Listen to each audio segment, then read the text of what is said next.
दिव्या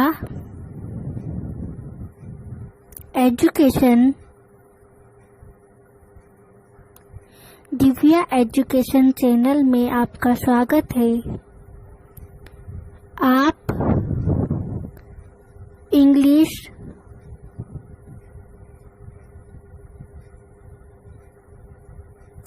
सीखना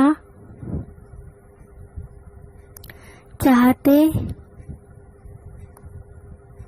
है तो सब्सक्राइब करें, लाइक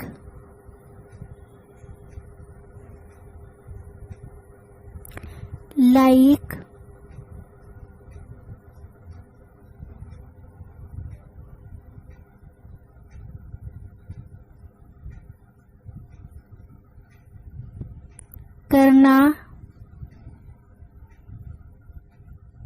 ना भूले, लाइक करना ना भूले।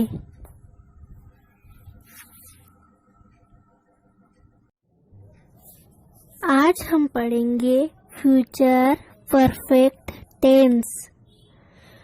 फ्यूचर परफेक्ट टेंस किसे कहते हैं, कहाँ यूज किया जाता है, कैसे इसकी पहचान होती है, स्ट्रक्चर सीखेंगे और प्रैक्टिस के सेंटेंस सीखेंगे। आज हम इस वीडियो में फ्यूचर परफेक्ट टेंस पढ़ेंगे।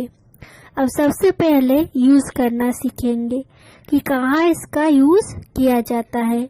भविष्य काल के किसी निश्चित समय के पहले कोई क्रिया पूर्ण हो गई होगी, यानी कोई काम भविष्य में कार्य पूर्ण हो चुका होगा। ऐसे सेंटेंस बनाने के लिए फ्यूचर परफेक्ट टेंस का यूज किया जाता है। एग्जाम्पल, राधा नाच चुकी होगी। अब पहचान आइडेंटिफाई करना सीख रहे हैं कि पहचान क्या है।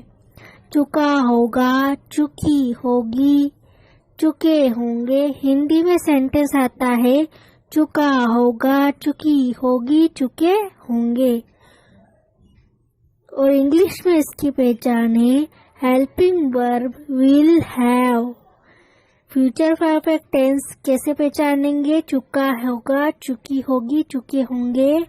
और इंग्लिश में इसे विल हैव हेल्पिंग वर्ब से पहचानेंगे। Will have.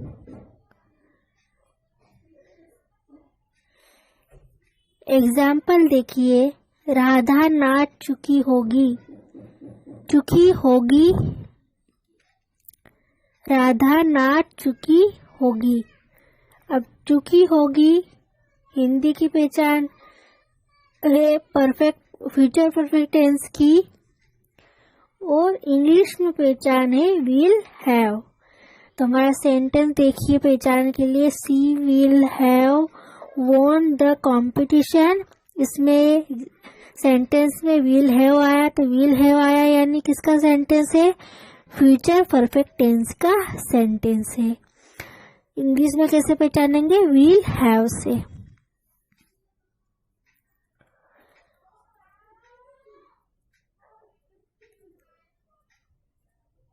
अब हम पढ़ रहे हैं affirmative sentence.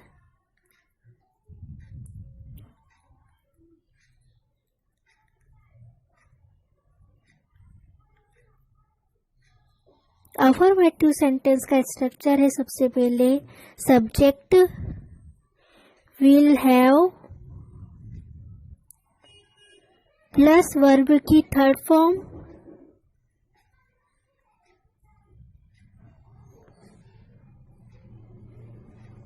Plus object. Sentence देखिए, बस छूट गई होगी। हमारा अफर्मेटिव सेंटेंस का सेंटेंस देखिए, बस छूट गई होगी। भविष्य काल में ये घटना हो चुकी होगी या पूर्ण हो चुकी होगी, इसके लिए यूज किए हैं। तो हमारा बस छूट गई होगी, तो हमारा इंग्लिश सेंटेंस बनेगा the bus will have left. The bus will have left.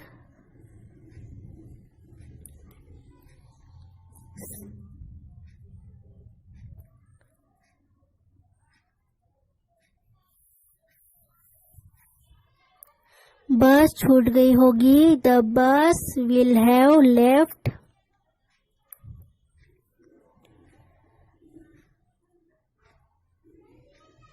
The bus will have left.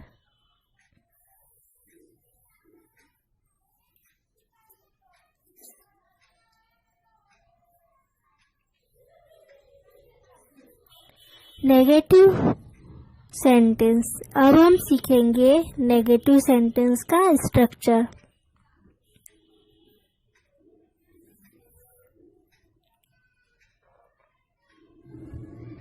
Negative structure है subject will have, will not have, not लग जाएगा विल और हैव के बीच में। Subject will not have, verb की third form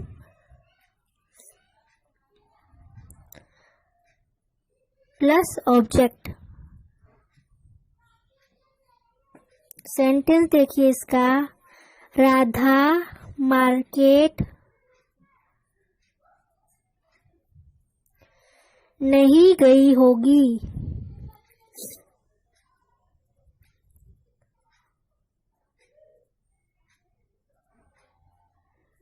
English में इसको बनाएंगे Radha will not have gone to market।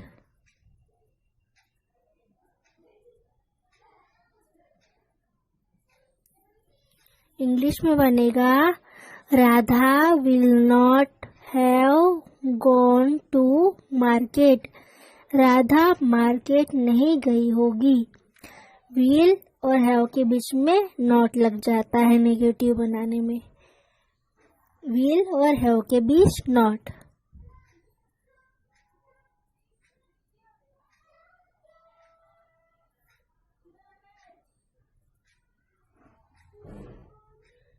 Radha will not have gone to market. Radha market नहीं गई होगी।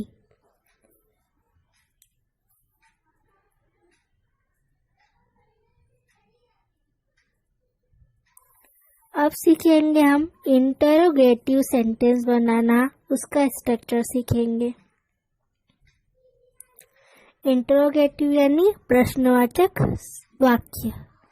इंग्लिश में इसे इंटरोगेटिव सेंटेंस कहते हैं। इंटरोगेटिव सेंटेंस बनाने के लिए सबसे पहले WH family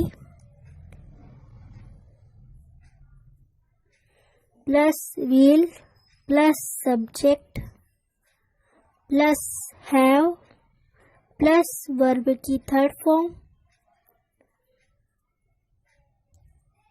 plus object. Structure देखा हमने। अब इसका सेंटेंस, राधा मार्केट क्यों गई होगी।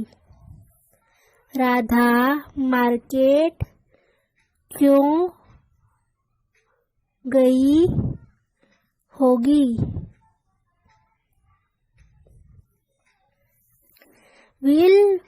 Why will Radha have gone to market?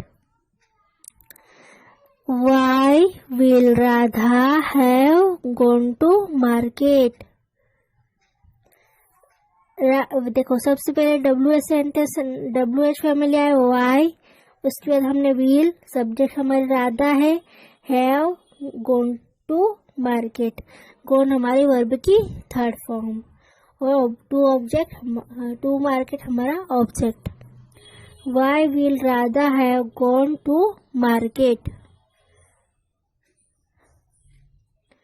Radha market क्यों गई होगी।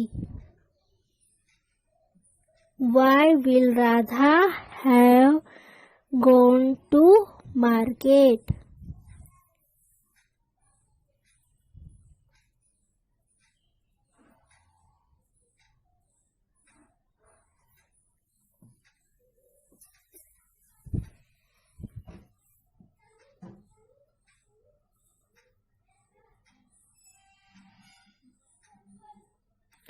अब हम सीखेंगे प्रैक्टिस के सेंटेंस। प्रैक्टिस के सेंटेंस सीखेंगे, फिर आप उसे इंग्लिश में बनाना सीखिएगा। सबसे पहले हिंदी। उसने यह खबर सुनी होगी, वह अब तक घर पहुंच गया होगा। इस वर्ष के अंत तक मेरा यह किताब लिखना हो गया होगा। इंग्लिश में इसे बनाइए। He will have heard this news. He will have reached it. I will have finished writing this book by the end of this year.